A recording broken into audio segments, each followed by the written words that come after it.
Okay, lesson 4.1 takes us into inverse variation and reciprocal functions. Okay, when we talk about reciprocal functions are functions where the x is in the denominator. Okay, and as we go through this is our rational function chapter, where we're going to have functions that are fractions, where we're going to have the x's in the denominator. So we're going to be working throughout those. This is kind of the introduction here as I want to say go back and review inverse variation. It is a topic that comes up in Algebra 1. However, it's also a topic we sometimes doesn't get covered. So we'll see. But so inverse variation, we'll also review direct variation at the same time. So inverse variation, a relation between two variables such that as one variable increases, the other variable is decreasing. Okay, and this is what a typical inverse variation graph looks like. And so the idea here is that, for instance, as x is increasing and getting bigger, y is getting smaller, or vice versa. Okay, wording for inverse variation: y varies inversely with x, so that keyword of seeing varies inversely will be key. In terms of equations, if you're asked to write an inverse variation equation, we're looking for y equals k over x, and that is, k is our constant of variation. Okay, so k is going to be some number, and we'll either know that number or have to find that number. But so if you're asked to write an inverse variation equation, you're probably going to be writing it in the form y equals k over x. Alternate equation here, and we're going to use this one too. I don't usually write my final equation in that, but x times y equals k, that's a good way to use to help find k, which is part of what we'll be looking at. Okay, so that's all inverse variation. Direct variation, that's a relation between two variables such as one variable increases, the other variable is also increasing. Okay, typically inverse or direct variation, it's a straight line going through 0, 0. Okay, wording, you're going to see y varies directly with x. Typical equation, y equals kx. So if you're asked to write an equation for direct variation, y equals kx. The alternate equation, as I put it, basically, when you have to find k, is to do y divided by x. Okay, so that's kind of your information to refer to here, putting everything in one place. Now, we're going to be doing several types of problems where we're writing equations, and this first one is based on a table of values. Okay, so being given a table of values, now here's the deal. They're not going to tell us if it's inverse variation. We have to first decide, is it inverse variation? Okay, do these values represent that? So determine if each table represents, it's either going to be direct variation, inverse variation, or there's always that neither option. If it is direct or inverse variation, then we are going to write the equation, which means we'll have to find our k value. Okay? So, with this in mind, as we look at A, we have the ordered pairs 1, 6, 2, 3, 3, 2, and 6, 1. Do those x, y values represent direct variation, inverse variation, or neither? And here's my suggestion. Or do you guys see it already? I don't know. Okay. Go back and look at what the k relationships are. If y divided by x always gives you the same k value, it's going to be direct variation. Or if x times y always gives you the same value, the same k value, it's going to be inverse variation. And if you can't get either of those things to happen, where x times y or y divided by x is always the same number, then it's neither. So, what are you recognizing on A? 1 times 6 equals 6, 2 times 3 equals 6, 3 times 6. You guys with them? Yep. All of my XY pairs are multiplying to equal 6, yes? 1 times 6, 2 times 3, and their reverses. So what is that saying about x times y? X times y equals 6. Or in other words, x times y equals k. So in this particular problem, we're looking at the format that x times y equals k. Now, if you look up above, x times y equals k. Is that direct or inverse variation? Inverse. Over there on the left side of your paper with inverse, it says xy equals k, correct? Yep. So because this format is followed, I know that this is inverse variation. What is k then?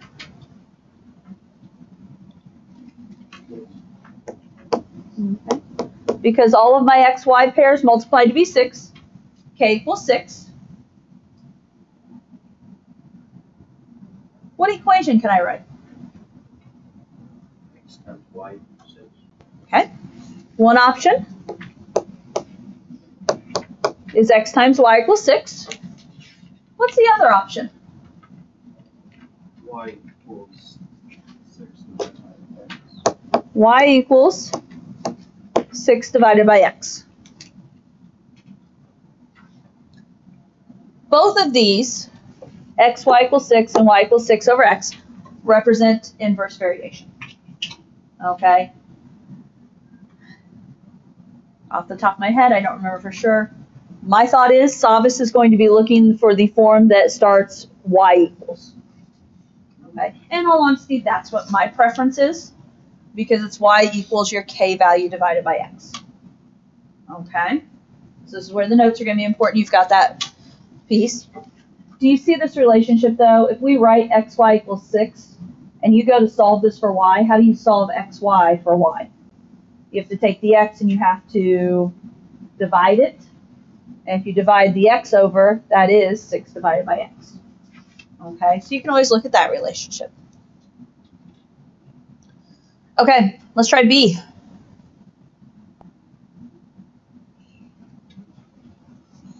What do you see on B?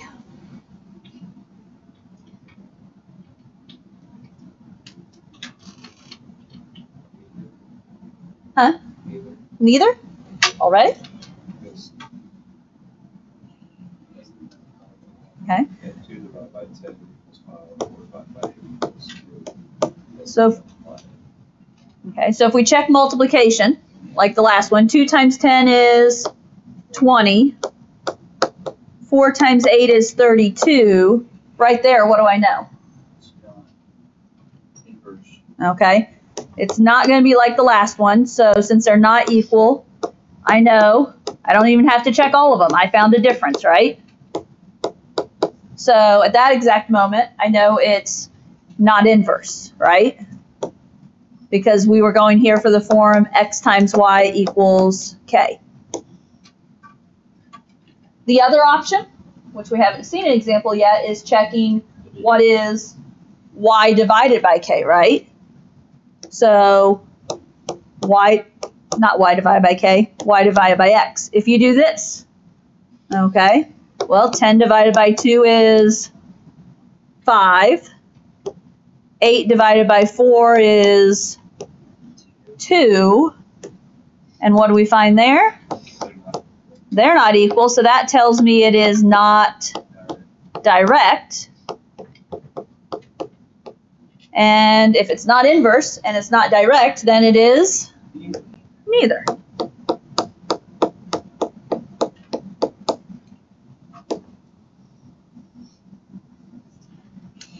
Okay?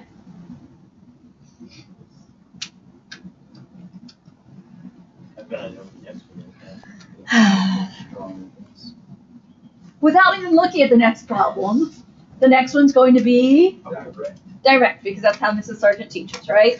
Okay. Okay, now in reality, what do we notice about the next one? 0.2 divided by 8 equals 4. Reverse it though. 8 divided by 4. Oh, yeah. Yeah. In order to do your direct, K is y divided by x. Now, here's what I'll tell you. If you do x divided by y, are you going to get the same number every time and it's going to look direct?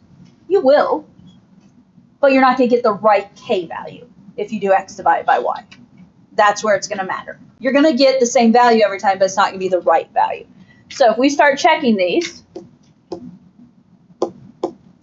what is 8 divided by 2/10? 40. What is 20 divided by 5/10? 40. What is 40 divided by 1? And what is 60 divided by 1.5? 40. Okay, so based on that, what do I know? This is direct. And K is 40. We know K is 40 because every time I did y divided by x, I got 40, didn't I? So every time I did that, I got y divided by x is 40. What's the form of the equation I can write here besides what I just wrote?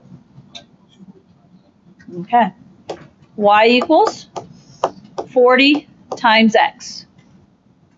So traditional direct variation, okay, if you put it in that y equals form, it's your k value times x. And right here, if you have y divided by x, multiply that x over y equals 40x. So there's that relationship. Okay? So you've seen an example of each, right? Inverse, neither, and direct. So you see a table of values in homework. This is what you're looking at doing, okay? Okay, so one option of writing direct and inverse variations equations is, okay, here's a table of values, identify and write.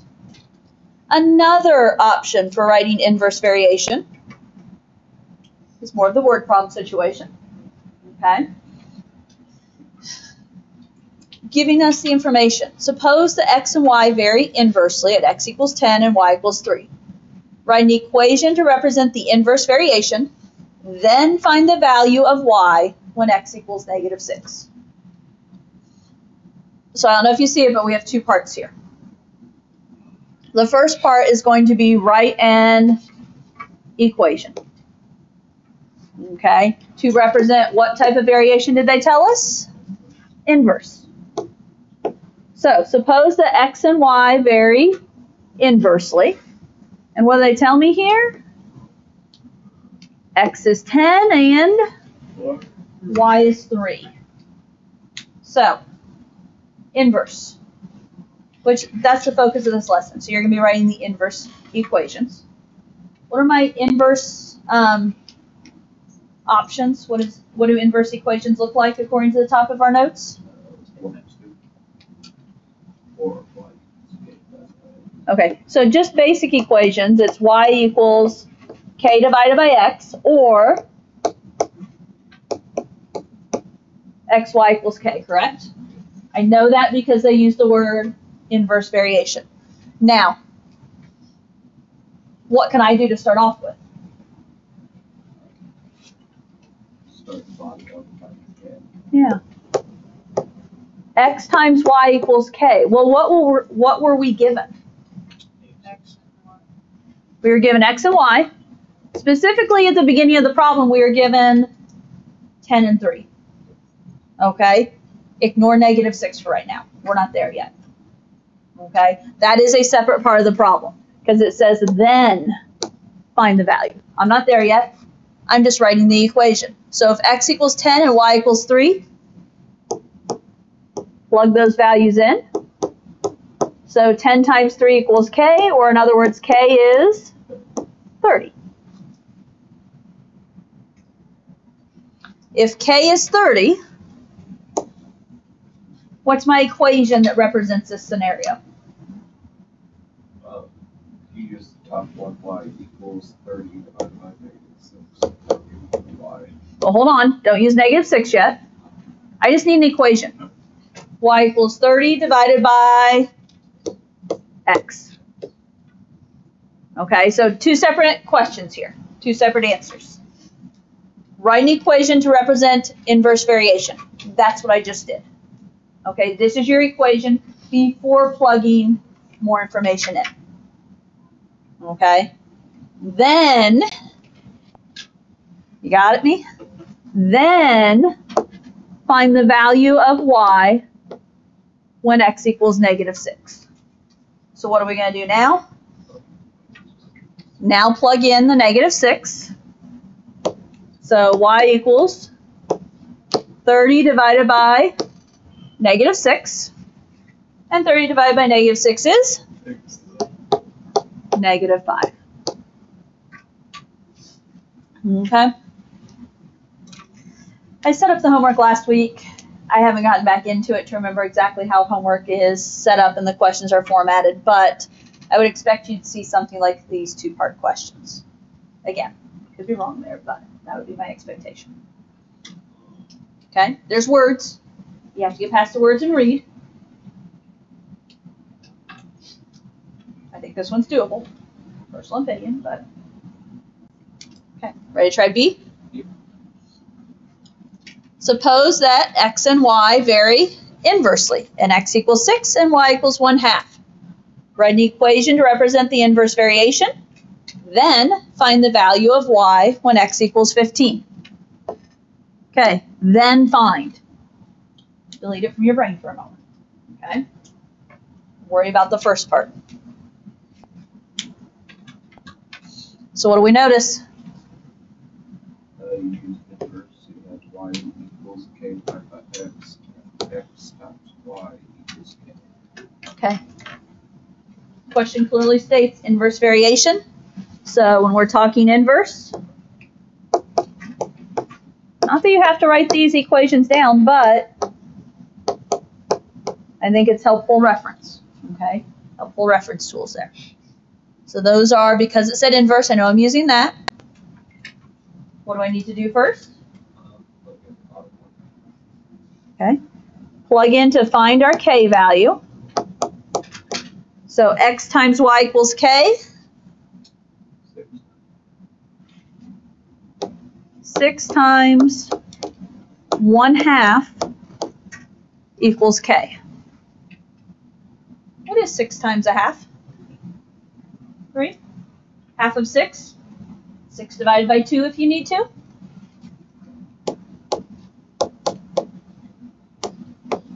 What do I do with k equals 3?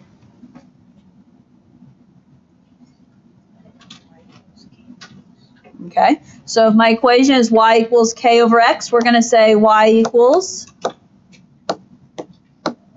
3 over x. Okay, so that's your basic equation there. Then find the value of y when x equals 15. So plug it in. Y equals 3 over 15. What do you know about 3 over 15? 1/5? 3 and 15 both divide by 3. 3 divided by 3 is 1. 15 divided by 3 is 5. I'm going to go with 1/5. If you plugged it into your calculator, you got 0.2. Would Savas accept that? I have no clue. It's 50-50. Would I accept it? I would. Okay? So. Okay. They're very specific here on what they needed, right? They told us x and y, inverse variation, filling it in from there. C and D, word problems. Okay, again, put it more into the actual scenario here. The amount of time it takes for an ice cube to melt varies how, of course? Inversely to the air temperature in degrees. At 20 degrees Celsius, the ice will melt in 20 minutes. How long will it take the ice to melt if the temperature is 30 degrees Celsius? Okay. There was a key word in there, yes? How does this vary? inversely. Now, normally when we talk about varying inversely, okay, so what are my two variables here? We need to find x and y, and we'll talk about which is which. But what are my two variables, the two things that we're talking about here? Degrees and Celsius.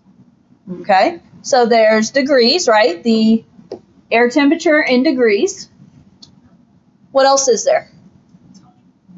The amount of time, yes? So those are my two variables. We have a time variable, we have a temperature variable. Now, if you go back to the very beginning of our notes, the phrasing is y varies inversely with x, right? Y varies inversely with x. Y, what do they give me first? Y varies inversely. And so when I say varies inversely, that tells me that kind of thinking K divided by, what's my other variable? Temperature.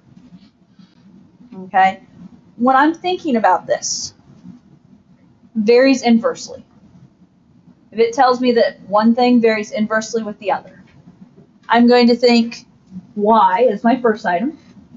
Varies inversely, so it just tells me there's going to be a k divided by my other variable. Okay? How long will it take? Okay. With that in mind, you can use y equals k over x. I'm trying to remember if they require it. I really wish I would have looked this up because I didn't think about it.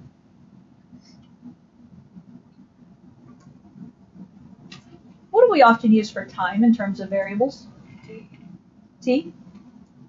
Okay. And I'm going to change this up so that we can kind of practice with other variables. Sometimes they'll tell you another variable, sometimes we get to pick. But if I rewrite this, the amount of time. So instead of y, what if I say t? Okay. It's still going to be k divided by. Now, air temperature in degrees. Normally for temperature, what would we probably say? Probably T for temperature, but since I can't use T because I'm using T for time, you want to use D for degrees? Yeah. Okay. It's kind of a picking your own variable thing. But what I'm trying to say is that y equals k over x, you need to be able to switch your variables up and think of this as T equals k divided by D instead. Okay? And I say this because like in the next example, they're going to tell me the variables to use. So you have to know, be able to work to understand what goes where. Okay. With this in mind, normally we said y equals k over x. I'm using T equals k divided by D, and k is always going to be that constant variation there. What are the values I have to plug in here? 20 degrees Celsius. 20 minutes. Yeah, they're both 20s. Bad idea here for an example, but 20 degrees, which variable does it go in for? D, it's degrees, yes? Okay, so we're going to put 20 in for D. The ice will melt in 20 minutes. What does 20 minutes go in for? That's the amount of time. That's T. Can you use those values to find K? Yeah. Now, I have it set up like this. What's the other way you could set it up? Remember, x, y equals k. Could you set this up as dt equals k? You could. But you can also look at it as 20 equals k divided by 20. How do I solve for k? Going to multiply. So I can think of this as 20 times 20, which is what? 400? Okay. So at that point, we know that K is 400. Can you rewrite your equation? Instead of t equals k divided by d, what am I going to use? T equals 400 divided by d. Now, like the previous two problems, we have one more question here, don't we? What's the other part ask? How long will it take the ice to melt if the temperature is 30 degrees? Where do I put that 30 in for? 30 degrees. Degrees was D, yes? So I'm going to put 30 in for D. So T equals 400 divided by 30, which is not a nice, neat whole number this time, is it?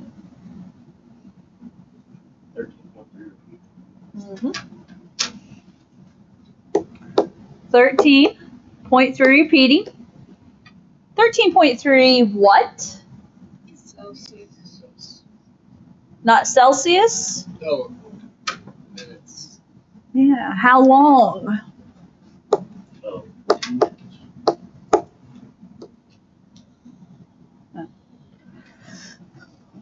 Watch your rounding directions in homework, right?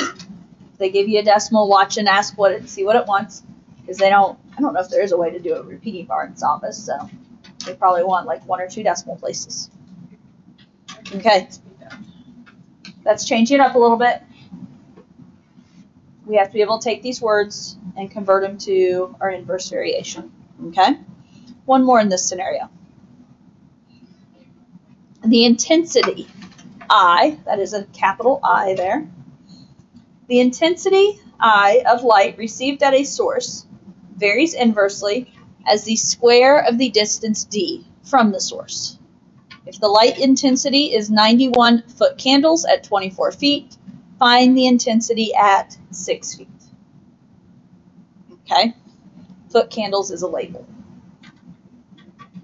Not my area of expertise, but it is a label.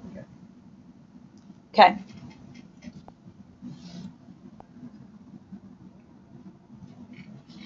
Go back to that first sentence. What keys did we see? Okay. The intensity of light. So intensity is I. And what does it do? Varies how? Inversely. As the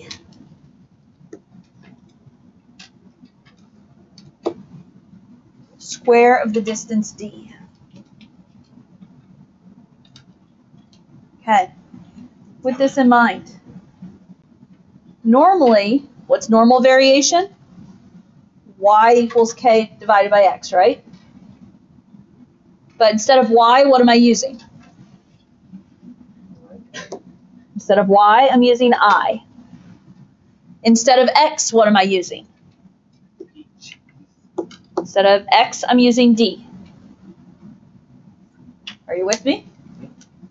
Now, so instead of y equals kx, or excuse me, instead of y equals k divided by x, I'm going to write this as what?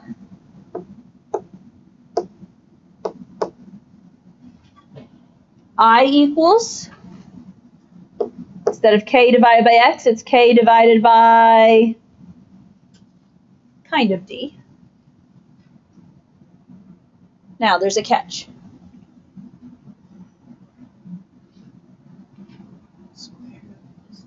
The square of the distance. How do we do a square?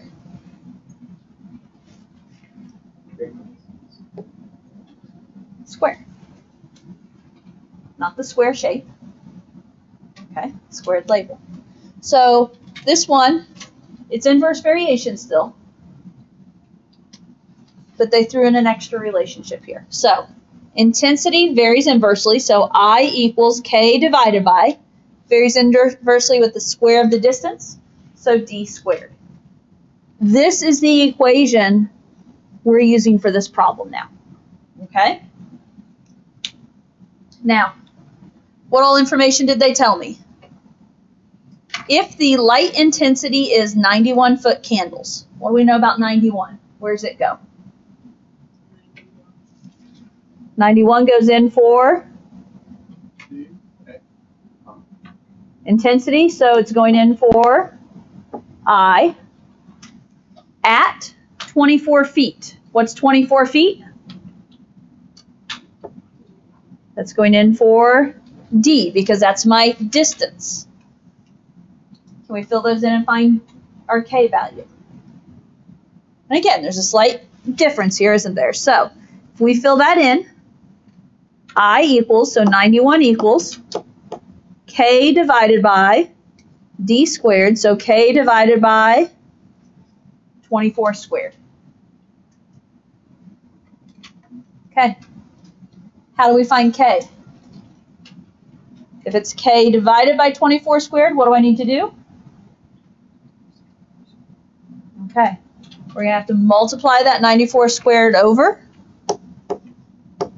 So we're going to have to be doing the 91 times whatever 24 squared is. You guys have the calculators, right? 91 times 24 squared. 91 times 24 times 24 is? What was it?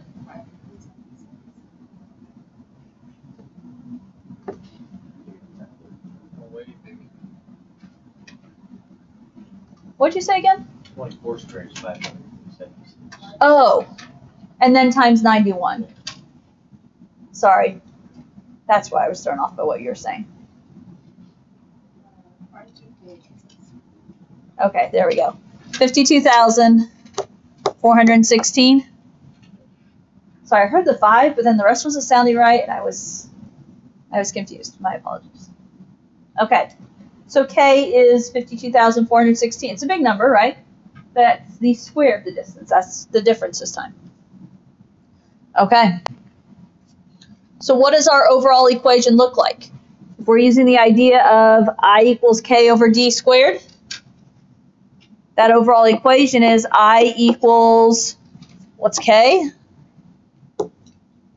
52,416 divided by D squared. What are they asking me to find? Find the light intensity at 6 feet.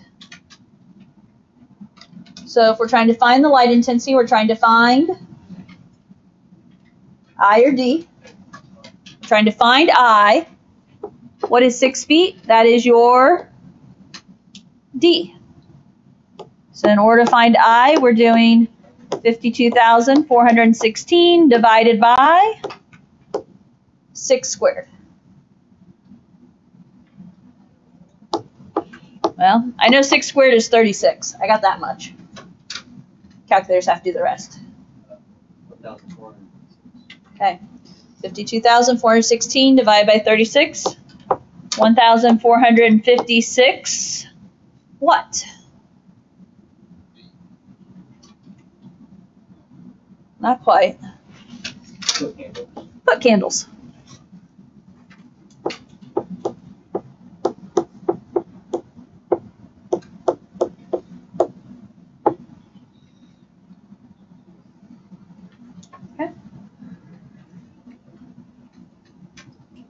Okay. This is a big deal with inverse variation, being able to apply it here, being able to put it into the scenario and translate into this equation and work. Always go back to that y equals k divided by x. Okay? One more section, real quick, I guess. Graphing these now. I'm, even without looking, 95% sure your graphing is going to be multiple choice here. Okay? We're only graphing our inverse, our reciprocal functions. If you flip back to the front page and look, what do these graphs look like? Straight lines. Nope, that's direct. We get to do the ones that are Curvy lines. two curves. Oh. Okay? They're two curves in opposite quadrants. Now, filling in this information down at the bottom, it's going to be pretty much the same. Okay? It's not going to really change. I have an XY chart set up here to put in some values. Now, y equals 6 divided by x. I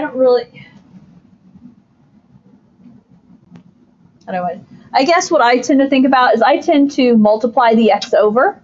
If I multiply the x over, I'm thinking of the form xy equals 6. Okay? So I'm in the other form for inverse variation. But if I multiply x over, it's xy equals 6. Give me pairs that multiply to be 6. 1 and 6. 3.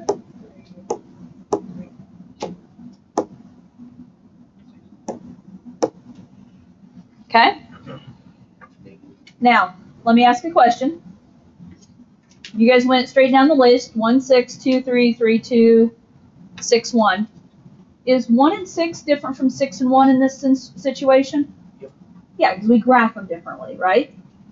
Now, I have 4 other boxes here. I think you started to say it, Patrick. -1, -6. How else do you multiply to get a positive? 2 negatives, yes? -1 times -6. -2 times -3. -3 times -2. -6 times -1. So there's not going to be a set number of ordered pairs you're using in this situation. Let's look at the graph. 1, 6. Right 1. Up 6. 2, 3. Right 2, up 3. 3, 2. Right 3. Up 2. 6, 1. Right 6, up 1. You're going to have a similar set of points down in quadrant 3. Left 1, down 6. Left 2, down 3. Left 3, down 2.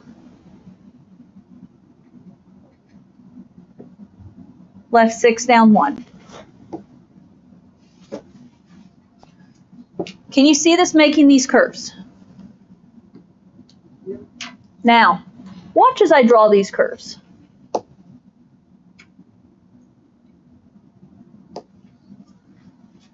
What do you notice as I connected those dots?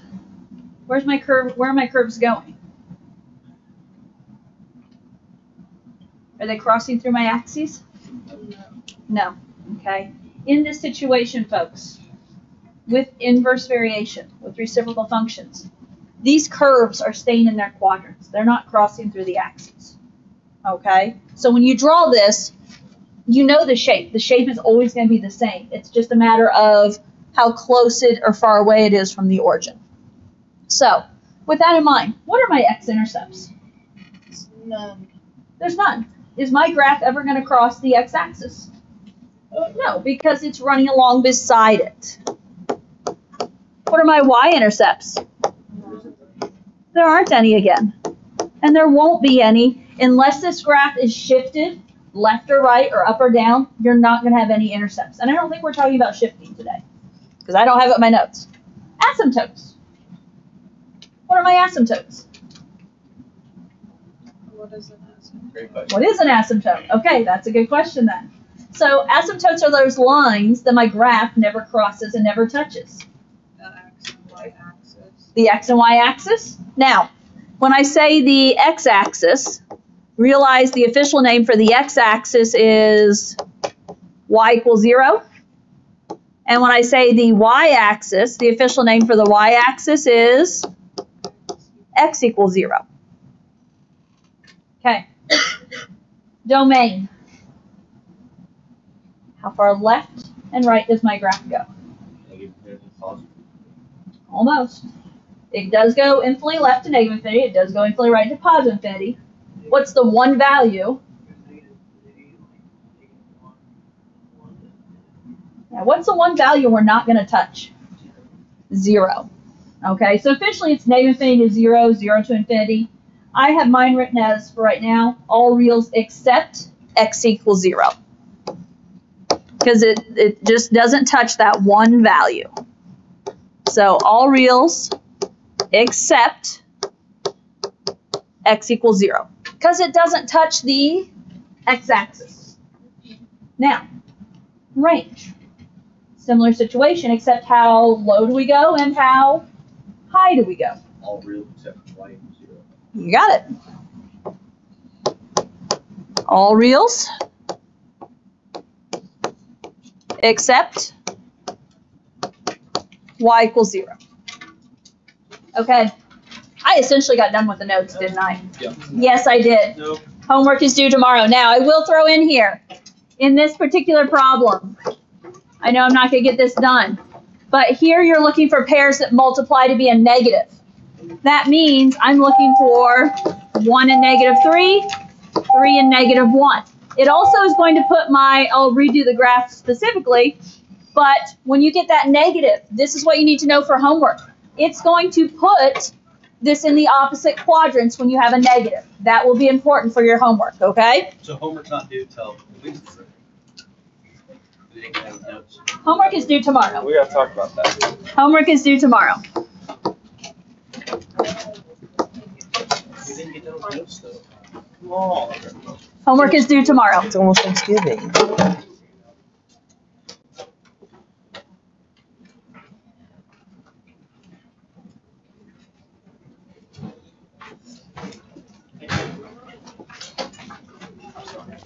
Did you? Good morning.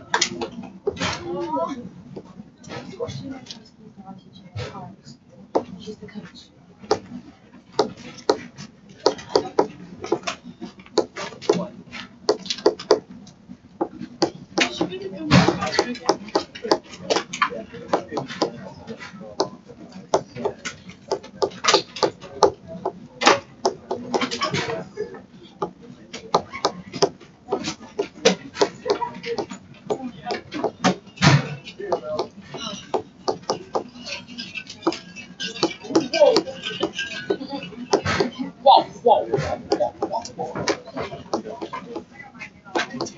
Let's get detailed.